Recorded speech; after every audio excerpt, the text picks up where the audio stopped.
They're about to lose everything. Another legendary drops video.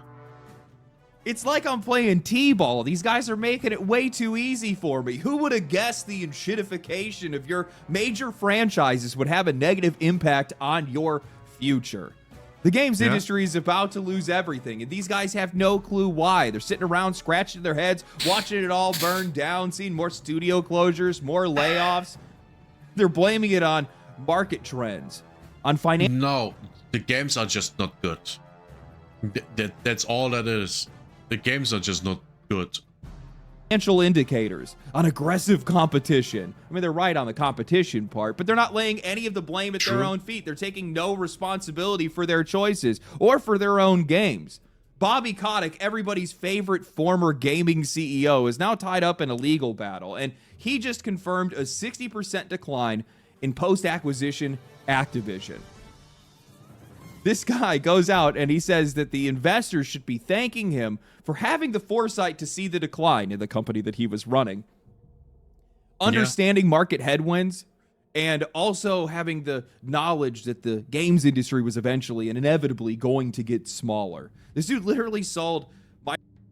Oh yeah. It's every economy has that. It goes up, until it's bloated, and then it crashes down, and then it goes up again. That's normal. That's what's always happening. Now, if you keep the bubble alive, that's when it becomes dangerous, because the bubble will just go bigger. The bubble will go bigger, and then when it actually pops, the result of that will be way worse than if you would have just let it pop in the beginning. Just like with the banks, you know, the bank bubble didn't pop. It wasn't allowed to pop because, oh, that would have cost money to the globalists, and we can't have that.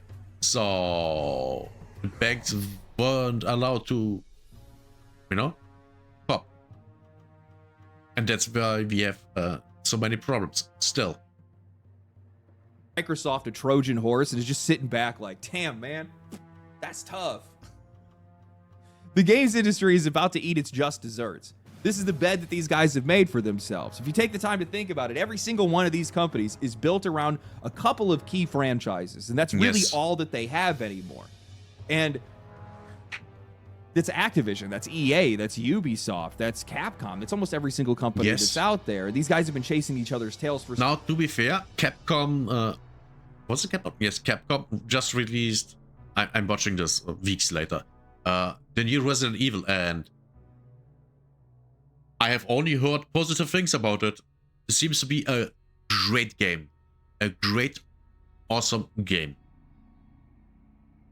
So, even if you have only a couple of franchises, if your games are good, that's all you need. But if your games aren't good, then yeah, you're fucked. You're fucked. That's just it. You're fucked. So long, and now these games are failing. They're failing alongside them, and these guys have no way out. So today, I'm going to talk about why that is. But before that, a word from today's sponsor, my cat. Actually, it's Starforge. Today's video is sponsored by Starforge Systems, and honestly, the timing matters right now. PC parts are surging, availability keeps getting worse, and for a lot of people, building piece by piece just isn't an option anymore. If you guys have been thinking about upgrading, this is one of those moments where waiting is actively going to cost you more money. Starforge builds high-quality white-glove PCs across the board. Until the AI bubble bursts, which it will 100%, because people don't use AI in a way or for what the people that make the AIs wanted to. But big companies. The big companies that make AI. I can run AI on my computer, no problem. No guardrails, nothing. Just pure, unfiltered AI. Works fine. Works just fine. And I didn't pay anything for it. I only pay in electricity. That's it. And that's not more than I would pay playing games. So yeah, it's fine. from full tower powerhouses to clean mid-range systems and compact form factor builds. Their custom cases and collaborative designs are some of the slickest ones that are out there, with tons of options depending on what you want your setup to look like, not just how it performs. Everything is assembled with real attention to detail by people that genuinely know what they are doing. That's what you want in this industry. If you guys want a PC that is built right while looking good, this is your opportunity. Check out Starforge Systems using the link in the description. You guys have heard this line for years: players are the problem. We're this overly needy, whiny audience that's glued to our favorite franchises, constantly complaining, not because anything is actually wrong with the game, but because we're just impossible to please. And you know what? I'll give them this. There's some truth to that. There's always that crowd that just can't pull themselves away from a single game. Their entire taste profile is about as deep as a puddle, but that's not most players, and that's definitely not most criticism. More often than not, those complaints for a lot of these long-running franchises are painfully consistent. It's performance, identity, direction, the same things year after year. In Call of Duty. There is a reason I don't play Call of Duty, because they're literally all the same game. All the Call of Duties in the past 10, 15 years, they're literally just all the same game. Every year a new game. Why would I? Why would I play that? It's boring. At a certain point, it's just boring. On top of paying $70 every year. Well, actually 100, you know, with the Battle Pass. $100 per year. I can spend that money on other things, on other games that are more fun and aren't all the same, you know. So I'd rather do that. Publishers either just ignore it outright, convincing themselves that the players just don't know what they're talking about. They'll pretend that every single change they make is actually secretly brilliant because it's helping their bottom line, or worse off, they just don't care at all because the money keeps coming and they think that it always will. And oh, have things changed? Yeah. That money has finally slowed. The cracks. The last Call of Duty did not do well at all. At all. They might have lost money on that one. And a lot of money. Started to spread, and the disaster they swore would never happen is now unfolding in slow motion, long enough for the players to enjoy being right, and also long enough for these companies to feel every single mistake they refuse to own. One of the clearest warning signs that we've had recently is the outright failure of Call of Duty. Player numbers have been sliding for years. Interest in the franchise has steadily started to dry up online. And with the release of Black Ops 7, we've hit what is easily the lowest point in the franchise's history. Now, I ran the numbers back when Black Ops 7 first launched. Black Ops 6 opened up to around 315,000 concurrent players on Steam. Black Ops 7 barely cracked 100,000 players. That's nearly a 70% decline right out of the gate. Stack that on top of reports from the UK showing a 61% decline in physical sales. And I thought it was obvious. This franchise has roughly lost nearly 60% of its audience in a single year. Now, I got to take a quick victory lap here because I had a lot of people that were telling me that I was wrong. I had people making videos about me, tweeting about me. Steam isn't everything, they would say. And now I have one of the biggest gaming executives in this industry's history coming out and saying the exact same thing under oath. In an article from IGN titled "Bobby Kotick Claims Activision, Call of Duty, and Consoles Are Doing So Poorly, It Proves He Was Right to Sell Activision Blizzard to Microsoft for $69 billion. Shots fired." Wow. First, IGN talks about Bobby Kotick responding to an investor lawsuit that's tied to the Microsoft acquisition of Activision Blizzard. Investors claim that Kotick rushed the sale to launch to protect his own position and cash out hundreds of millions of dollars while also shielding himself from the fallout that's tied to Activision's misconduct scandals. Kotick denies all wrongdoing and argues that the deal was justified. And as part of his response, he goes as far as accusing Embracer Group of secretly benefiting from the lawsuit, a claim that Embracer has flatly denied. I looked into this myself, and honestly, it just goes to show just how garbage the games industry is nowadays. Kotick isn't just defending the lawsuit here. He's claiming that the whole thing is basically a proxy war. He's arguing that Embracer is working the angles behind the scenes, the investor lawsuit, and even the union pressure that was behind the misconduct are all a part of a broader effort to weaken Activision. His proof is that a former executive from Embracer is now working for one of the unions. I guess this is the games industry today. Well, yeah, Ben, do really have to go into politics. But the Embracer Group is, you know, an investor company that has direct ties to certain organizations that want to push certain political views and goals. And that's all I say here. That's enough conspiracy theory. Essentially corporate Game of Thrones. This is the red wedding of video game sales, I guess. Less focus on the games and a lot more time spent maneuvering, posturing, lawyering up. This is all just pathetic to me. IGN continues by saying Kotick is using the declining performance of Activision Call of Duty in the console market as a whole as proof that selling the company when he did was the right move. And there's one quote in particular here that's getting a lot of attention right now. Kotick would go on to say, today, given that console sales are at an all-time low and Call of Duty sales are off over 60% from the prior year, plaintiffs should be expressing extreme gratitude for the foresight Activision leadership demonstrated in consummating this transaction. This guy, only this dude would be the one to walk into a court case and casually claim that he had the foresight to see his own flagship franchise collapse alongside the rest of the industry and then present that as some kind of win. He's basically saying that he knowingly sold Xbox a Trojan horse, cashed out before it all fell apart, and now everybody should be thanking him for getting out early. And honestly, I guess from an investor standpoint, he's not wrong.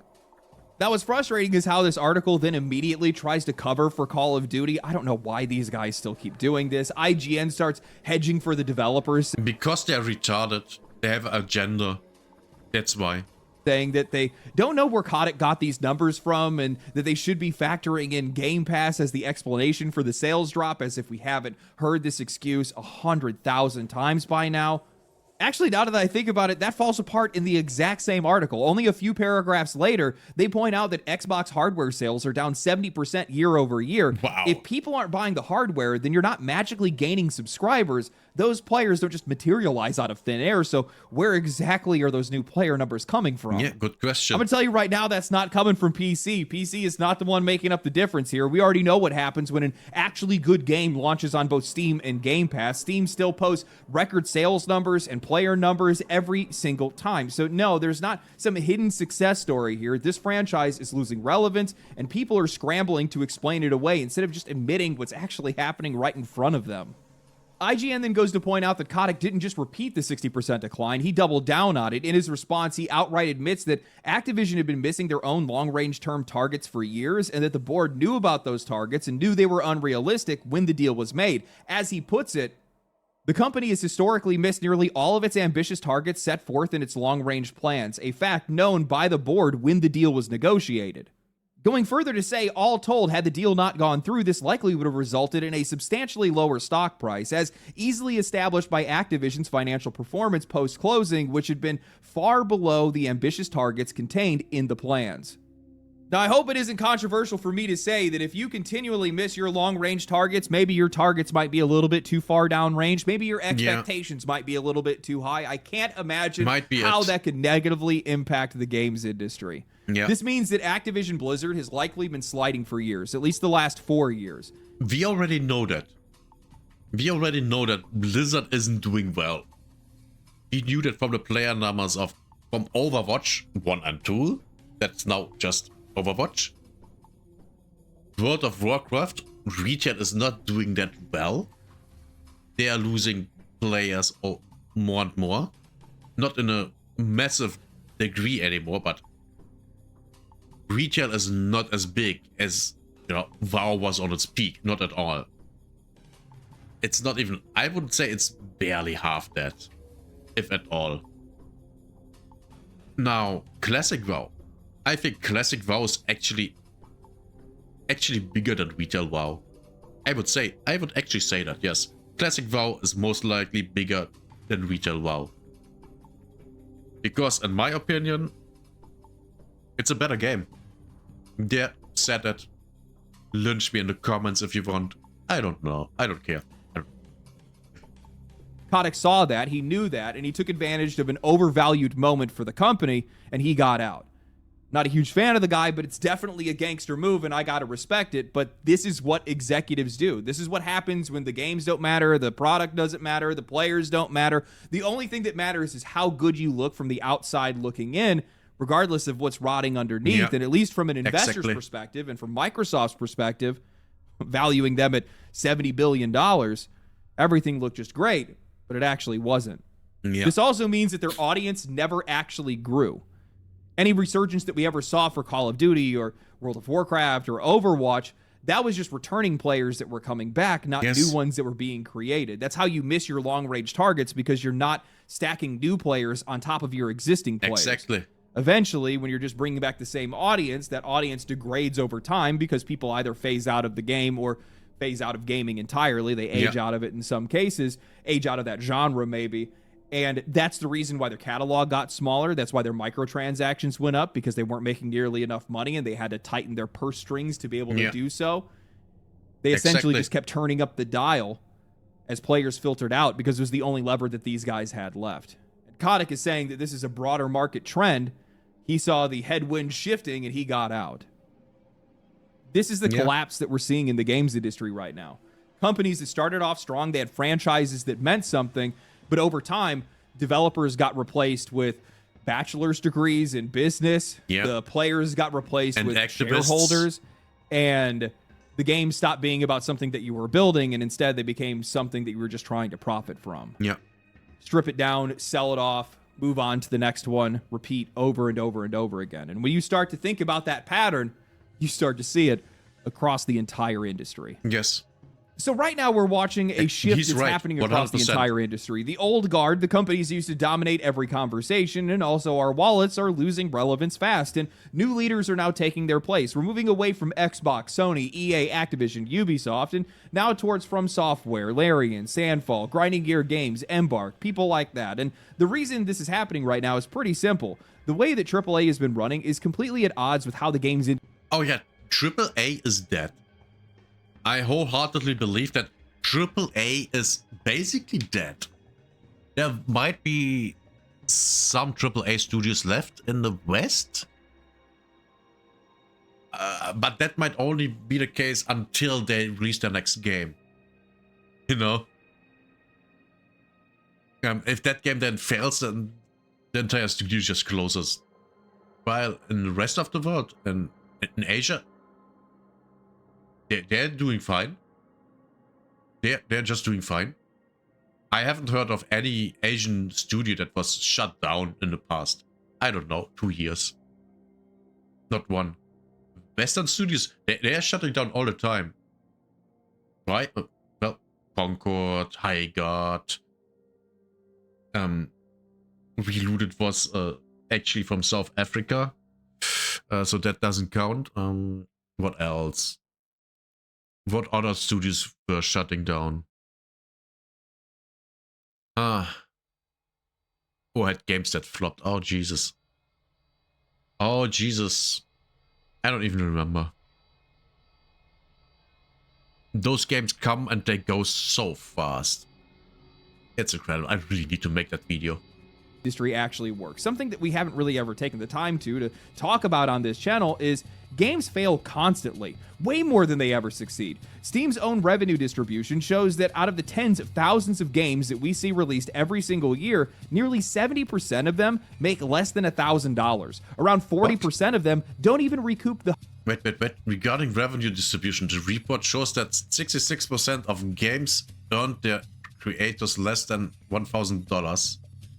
And only 9.9% brought in 50,000 or more. That's bad. That's not sustainable. 40% of gamers didn't even recoup the $100 fee for publishing on Steam. Ow. Let alone the costs of development and marketing. Okay. Yes, that's a risk you take if you publish a game. Yes. Oh, look at this. The average playtime has gone down. Quite significantly. But the average price has gone up. Oh, that's games released. I guess it's only Steam, I would guess. Yeah, the amount of games released has increased. It went down it went down by 50k. Total revenue has gone down. Oh my god, it has gone down massively. It's almost half of 2025 revenue for games. It's almost half of 2020. Jesus. But that's also COVID hit. The average revenue, oh my god, that has gotten down. Yeah, that's bad. $100 publishing fee just to get listed. Only about 5% of them sell between 10 and 50,000 copies, and only 2% of them, actually just under 2% of them, actually clear 100,000 copies sold. When you get into making games, failure is supposed to be the default assumption. You plan around it, you stick within your means, you expect things not to work out, and then when they don't, your studio will still survive. That's how independent and indie developers think. It's baked into their culture. Now, what's wild is that this is the exact principle that the rest of the industry has seemingly abandoned. They just stopped planning for failure. They stopped respecting risk, and they built companies that only function if everything goes perfectly right every single time. Wildlight and their high god. Yeah. That didn't work out. I think this is something that's coming from the beginnings of the games industry. A lot of these companies just got way too big too fast off the back of insanely successful games released back to back. These guys just didn't have to ever sit with failure for very long. They went on legendary runs, but once that success hit, they ended up corporatizing. They brought in a lot of middle management after their... Blizzard. Yeah, that's literally the story of Blizzard. Blizzard would have been... I think Blizzard would have been fine if they would have never sold, but they didn't sold to Activision. They fused with Activision. They should have never done that. That was a huge mistake. Companies exploded and they started adding layers, and suddenly you have more people whose job it was not to make games but instead to manage their growth, protect their revenue, and keep their shareholders happy. That shift made these companies increasingly dependent on predictable success. Massive franchises essentially just became their safety net, and for a long time that ended up working for a lot of these companies because the industry was a lot smaller. There were a lot fewer games, and there really weren't a lot of games that were being made outside of the umbrella of AAA. EA. A lot of these companies came up when China wasn't developing any games. Remember that. China became a player in making games basically in the past around 15 years. That's when they kind of blew up and got bigger and bigger. And now they are at a level that's rivaling the West and Japan and South Korea. Now China is on the same level as all the other already long decades ago established players. They are at that point right now. And the West has a lot of problems with competing with China and South Korea and Japan, you know. And I don't see the Western gaming industry surviving this in a way where the big studios that we have right now are still there. I think they will just be gone in a couple of years, in at least a couple of years, and be replaced by smaller studios that might not even be indie at that point anymore. Just smaller studios that have publishers. And they just make good games. That aren't for everyone, that don't cost that much to make, and don't need to make as much money, but might still make a lot of money because they are good games.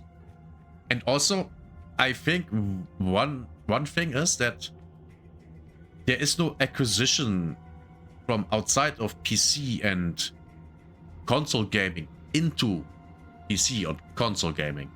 What do I mean by that? Make actually good mobile games that introduce people to your franchises and have them then come into console and PC gaming. I think that could work. I'm absolutely sure that can work. Now, will that work with all the gamers that are on phones? Of course not. It will never happen. Because the majority of gamers that play on phones are women.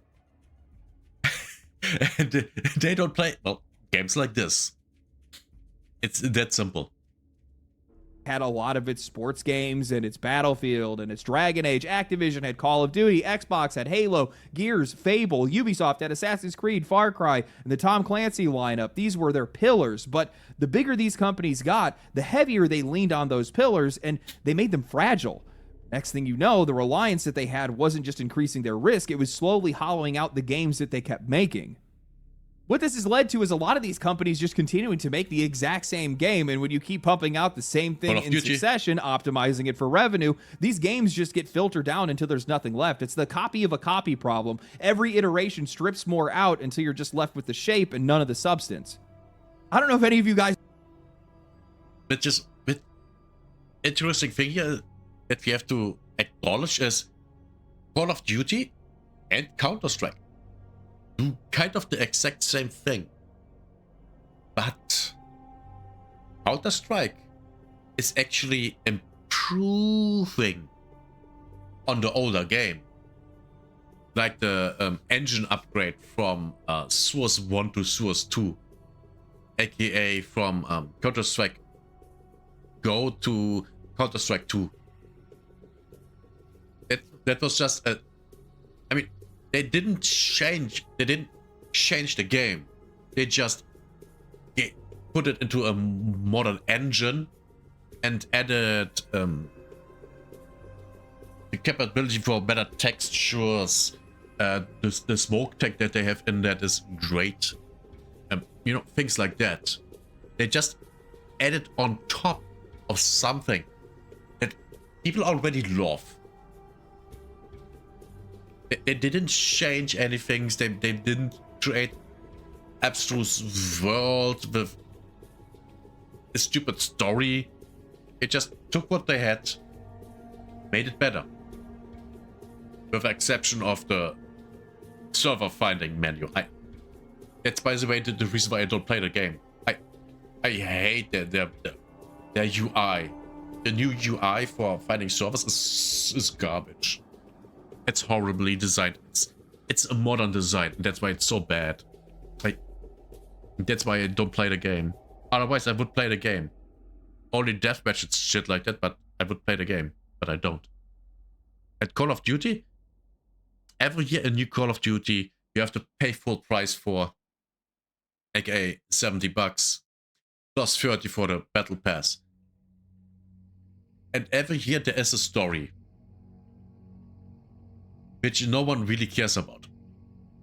To be fair, no one really cares about. But it also changes the setting, but not really. Because in multiplayer you have all the same maps. And the guns are all the same too. And you have to unlock things again and again. This year you unlock the same things you unlocked last year. Oh, great. Awesome. And I paid $70 for that. Great. Yeah, awesome. I mean, sure, in Arc Raiders, I have so far reset my account every expedition. Every expedition I did. And that is a reset. But I do that deliberately. Because I want to do that. That's the difference. I want to do that. And I don't have to pay $70 to do that. You see where the difference is? I hope you can. And I didn't just drabble around and, I've seen this right now, but a lot of people are talking about Black Ops 2 maps and Black Ops 7, showing that they're the same layouts, the same name, and somehow all the personality is gone. Everything looks washed out, sterile, corporate. Oh yeah. This looks way better than this. This looks like it's just, yeah, okay. It's like this looks like this looks unfinished and without any atmosphere. This looks like, oh yeah, this looks great. What shit is going down here? Game, and somehow all of the personality is gone. Everything looks washed out, sterile, corporate. People are putting up. Yeah, I don't like any of these particularly. But here at least there's water in the pool. Well, here's I think none. This looks bad. And here the buildings kind of look like a render you would see for a sign at a construction site for what they are building. By the way, modern architecture, I hate it. Screenshots side by side saying Black Ops 7 on my $7,500 gaming PC versus Black Ops 2 on my $30 Xbox 360 from 2010. And these guys are right. It looks like garbage. It looks like an imitation of what they used to be. And this is what it looks like when value is stripped out of these games because the game itself just isn't the focus anymore. Yeah. Activision now is probably the clearest example we have outside. Which also, again, back to Counter-Strike. The engine update for Counter-Strike 2, everything just looks better. Everything has more quality to it, more of a finish than CSGO. And you got it for free. You got the game for free. I know it because I have it. It's for free. But then again, I think CSGO was also for free. If I remember correctly. It's too long ago. Side of Ubisoft, they didn't always look like this. Their games used to have a ton of personality. They used to be some of the most original in the entire industry. They used to have a huge back catalog, a broad catalog of games. They helped publish and market smaller games. They took big swings, but as the company grew, middle management ballooned, public investment became the priority. That's a problem. Middle management. The games don't need to make money for the developers. Have a job. They need to make money, so all the middle management has a job. That's a problem. Stability mattered way more than their range, and Call of Duty became the only anchor they had that was able to hold everything together. For a long time, Call of Duty was big enough to absorb failure. A game could miss, another one could underperform, and it really didn't matter that much. But when you're a publicly traded company, growth is never enough, and it's not an option to ignore. You are obligated. Which is a problem.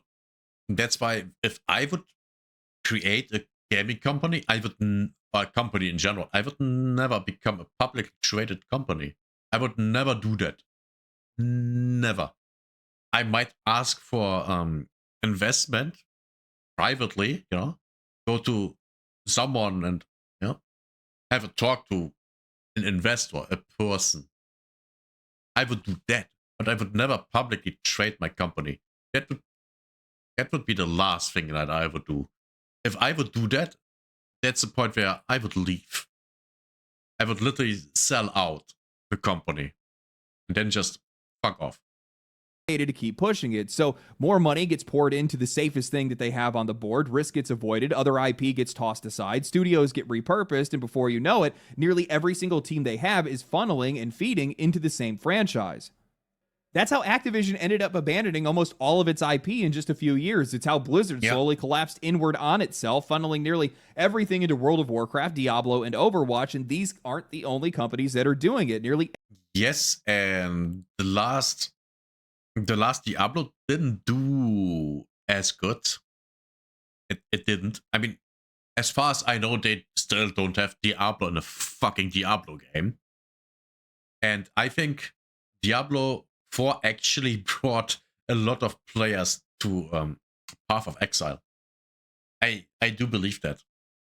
Because Path of Exile became way more popular after Diablo 4 came out. Everyone was like, oh yeah, this is okay. Okay, this is okay.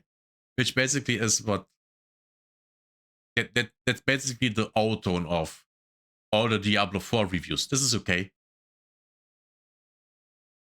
I mean, some people were glazing it, of course, but the game is okay. One of my pet peeves with Diablo 4 is, I mean, I have never played it. I will not. Is that graphically, it's just unappealing. Even Path of Exile 1 looks better. And I don't mean by how good the textures look, all that. They definitely look worse in Path of Exile 1. But Path of Exile 1 has more biomes. I can be in a swamp, in a desert, in a jungle, in a temple. And guess what? They're all different colors. Whenever I see Diablo 4, it's brown and gray. That's a color palette of Diablo 4. Brown and gray. Well, maybe brown is a color. Maybe it should be. This game is brown. I think I will use that in the future. Every single one of them have. What's happened is over time, a lot of these companies have just narrowed themselves down to almost nothing. They've turned into these 1 or 2 game Andy operations. Yeah. And once that happens, everything now revolves around squeezing more out of the exact same franchises. When you don't have anything else to fall back on, the pressure to grow your revenue isn't going to go away. It's just going to concentrate on those games. So instead of experimenting or refreshing your ideas, these guys have just been hyper fixating on monetization, and they've been burning their goodwill by doing it. Not all. And then you have Grinding Gear Games with Path of Exile 1 that's successful since 2012. They literally have, but now they have 2 games. But they are basically kind of the same game, just different iterations and with different story. But fundamentally, they are the same game. Both ARPGs, both work seasonal, both has content releases every 4 months. I think we are down to 4 months. And that works fine. They make money by selling, well, cosmetics and stash tabs. That's fundamentally what they make money with. And for people like me, who are kind of hardcore when it comes to being a gamer, people like me buy into a beta. Like I did with Path of Exile 1 and Path of Exile 2. And yeah, they are doing fine. Why are they doing fine? Because they have good games. They create new content for, unlike Call of Duty, that bring out a new game every year for full price. That is kind of just the game from last year, just in a different setting. And that's fundamentally is. They never change any mechanics or whatsoever. I mean, when I'm wrong here, tell me. Did Call of Duty ever change how the game works, gameplay-wise? Did they ever change anything like that? Because to my knowledge, they never did. For Path of Exile 1 and 2, things change all the time, but with every content update. You get new skills, you get new equipment, you get a new league mechanic that's in addition to all the other mechanics that are already in the game. They completely rework the end game, things like that. It's crazy that Grinding Gear Games does in 3 months what Call of Duty developers can do in 3. It takes about 3 years to develop a Call of Duty. So that's why I'm calling it out like that. So why can't you? Why? Because you can't. You don't have the time, you don't have the money, and maybe not even the talent. That's the problem. You have to make something that's so safe that you absolutely hope that it will be successful, but it won't. It won't. What we have seen with the last Call of Duty, that thing flopped. And now, yeah, Activision is kind of in the shits.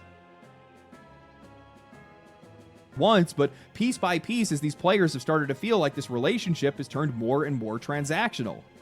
And once competition tightens and growth slows, the name alone isn't enough anymore. Relevance is going to start bleeding out, and suddenly they realize that they're not going to have an exit because they scrapped every other option they had years ago. I think that's a real problem. These companies have grown too big and too specialized. Audiences only know these guys for one thing, and now they're trapped by it. They can't make anything else because they don't know how to anymore. They can't take the risk to make anything new anymore, so they just keep doubling down on the same thing, not because it works, but because it's the only thing that these guys have left. And imagine this year there is no Call of Duty. They bring out a completely different game that doesn't even have multiplayer. It's a single player, I don't know, whatever. But that won't happen. And that's why I think the Call of Duty studios will shut down. Because they will not be able to actually make something that brings players back in a big enough way that they will succeed. That's what I believe. I think they are done. I think Activision Blizzard is done. Or at least the Activision part. Blizzard, I mean, they still have WoW that makes money for them. But I don't know how much. I don't know about Diablo. That seems kind of... Actually, let's take a look. Diablo 4. Players maximum a little bit over a year. Wait, what? That can't be true. 2024, okay. This looks... I'm not even sure how this looks. All-time peak 17 months ago. Oh. So basically they have lost half their... We go with half. Half the player base on Steam is gone. That's not good. Let's look at Diablo 2 Resurrected Infernal Edition. Maximum 1 month. Okay, wait, what? Oh, did they add a new class? And wait, what happened here? I don't know. But this also doesn't look great. Let's say they have double than that on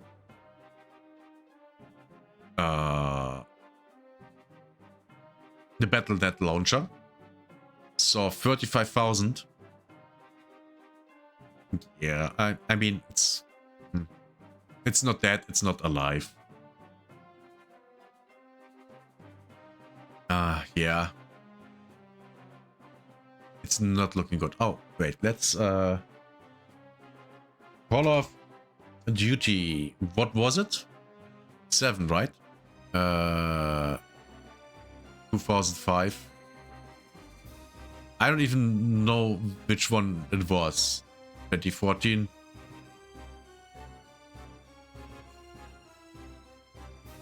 Yeah, sorry, I have no idea what version. I have no clue what version we are on. Every time they do that, it just accelerates the decline even further. We've been watching this happen in real time with Ubisoft. Year after year, their catalog has shrank. Entire franchises have just been tossed aside, and everything's been funneled into Assassin's Creed, Far Cry, and Rainbow Six. Anything outside of that has barely existed, barely gotten marketed, or it was just shoved. The Division 1 actually was, and I wish the Division 1 was a single player game. I really do. I think the game would have been way more successful if that game would have been single player. Into a live service gamble like XDefiant, or it's a licensed project like Star Wars or Avatar, something just meant to keep the lights on. And as revenue kept sliding, they panicked and they just tunnel visioned even harder into Assassin's Creed, pouring $400 million, $1,000 trillion into it. I can't remember how much these guys spent on it. And then when Shadows failed, well, the floor dropped out underneath these guys, leaving them with the only option of selling off their major franchises to Tencent. Yeah. Now, normally this is where players will say, okay, these guys just need to pivot, and no, most of these guys can't. They have trained themselves only to make a handful of games, and they've trained audiences to stop trusting them or to expect anything else. These franchises feel hollow, commercial, and interchangeable. Players feel burned because they actually are burned by a lot of these companies, and that's why the pivot's never going to come. The risk is way too high, and all their... Ubisoft is dead. Ubisoft is absolutely dead. I don't think they will ever make another game it's going to be successful. I think they are completely dead. Every game they now bring out until they are finally completely shutting down will be a flop, because they don't have the people that are actually able to do these games, or they will not let the people to make actually good games. Credibility is gone. I mean, pick any of these companies. Sure, you could hype a long-lost IP for a few weeks, but honestly, ask yourself, do you trust any of them to make anything that's actually worth your time or money anymore? Would people actually show up? Would that game actually represent what you want it to represent? Do these guys even know what people want anymore? No. I need you guys to... They don't care what the people want. They give people what they think it will sell itself. Yes. Oh my god, my brain is stopping working. Jesus Christ. To appreciate how lethal this is for a multi-million dollar company with tens of thousands of employees that are relying on them, and their entire future hinges on one single game. What happens when Call of Duty is no longer relevant? What happens when Assassin's Creed is no longer moving units? That's what we're seeing right now. It's the floor that's giving out underneath these guys. That's why this industry is panicked right now. Yep. These are all expertly bad business decisions carried out by people that on a fundamental level do not understand their audience or the product that they're trying to push. Exactly. And the problem is, even if these companies wanted to change, they can't. There's no way. The teams that they had that were making other games are gone. That culture is gone. That talent is gone. And when everything is built around feeding one machine at a massive scale. Remember, everyone that made Blizzard great left. Everyone. Then one or two came back, but they aren't happy there. They aren't. They came back for the money. And maybe with the promise of, yes, you can change it. You can make it great again. And then they went into the company all, yes, let's turn the boat around and make the game great again. And they can't. They're being not allowed to, because every decision is made by committee, and you don't have enough votes for your decision, so they don't get implemented. Yeah, I think that's what's going on with World of Warcraft. That's why retail is so flaccid. There's no option to just pivot back, with exception of the furries and the foot fetishists, to being creative again. Not when you strip that muscle out. I know this myself because I made this exact same mistake on a much smaller scale. Back when I first started the channel, I found success covering just 1 or 2 games, and that's all I ever focused on. And while I found some immediate success, that declined because the people were not watching videos for me, they were watching it for the game. So when those games lost relevance, my channel went alongside with it. Yes. I rebuilt the channel around who I actually am instead of what's happening in, near proximity to me or whatever's temporarily working at the moment. And that worked out for me, but that's the difference. I could rebuild. These guys can't. There's no... I'm trying the literally same. I try literally the same.